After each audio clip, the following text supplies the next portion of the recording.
February sure seems like a lifetime ago, but that's when hearings on the Health and Human Services mandate sparked liberal accusations of a GOP-waged war on women.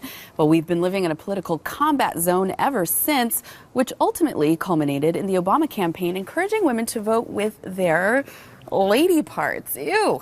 But behind the ridiculousness, there is the very real issue of health care and a plan that will be rolled out in full under an Obama second term. So these are just some of those stakes. So let's bring in S.E. Cupp and Andrew Wilkow from New York into the discussion to start with this war on women theme. S.E. Cupp, today on November 6th, are you seeing, the shots across the bow? Well, yeah. I mean, I was on another network earlier this morning, and I was asked to address that exact question. How about this war on women, and what can Mitt Romney do to narrow that gap today on Election Day? I don't think we'll know how successful the war on women attack from the left has been until we see some of the exit polls. We know how many women voted and why they voted, but I don't think it's going to have the kind of success that they were hoping, because I think women are a lot smarter than the, frankly, incredibly transparent and really sort of intellectually lazy attacks that the Democratic Party tried to levy at Republicans. I mean, I watched the DNC just like, a lot of other people did. And to me, aside from it being abortion palooza, it was also addressing me as if I were merely a set of breasts and a uterus. Like I had absolutely no economic concerns. I'm not concerned about education, national defense. I mean, these are the things that I think women care about. And the Democratic Party did, I think, a terrible job of trying to woo women. Now, that doesn't leave women off the hook. Women fall hook, line, and sinker for this stuff, not infrequently. And we've talked about the gender gap on this show a number of times, and how women are tending to prefer a bigger government, a more activist government.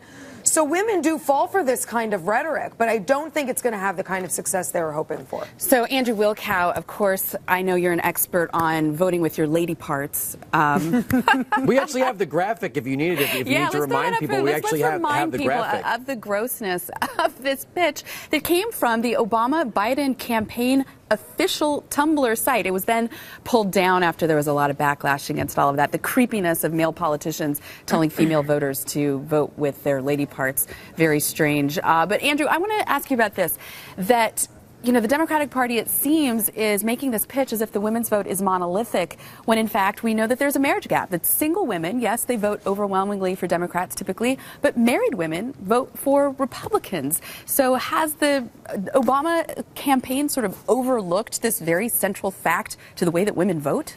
What I don't understand about the single women versus the married women vote is they tend to vote for men that would probably replace their husband by the life of Julia. This government husband of mine is going to take care of me from, middle school on up to the day I die. And I can't say I'm insulted by the supposed war on women, but what I don't understand is it's sort of like two guys with bright smiles coming up to you at a car dealership saying, "Oh, you're interested in the car? What color would you like? Do you notice the makeup mirror?" Not telling you about horsepower or miles per gallon or anything else, or the suspension or the transmission, just these surface and vanity things. That should insult women like any other pandering that assumes you don't know any better. I want to bring in Edie Hill into this conversation. She's our Blaze TV contributor, and she's live with us from Boston tonight.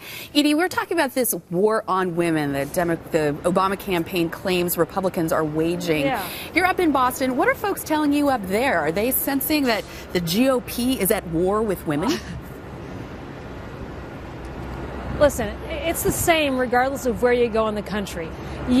I don't think that women are single-issue voters in any way more than I think any other person, gender, race, you name it, is a single-issue voter in America. You got to be pretty simplistic if that's how you approach it, with only one issue of concern. What I think women and all Americans are interested in and that they will be voting on is whether or not they have a job, whether or not they are economically secure.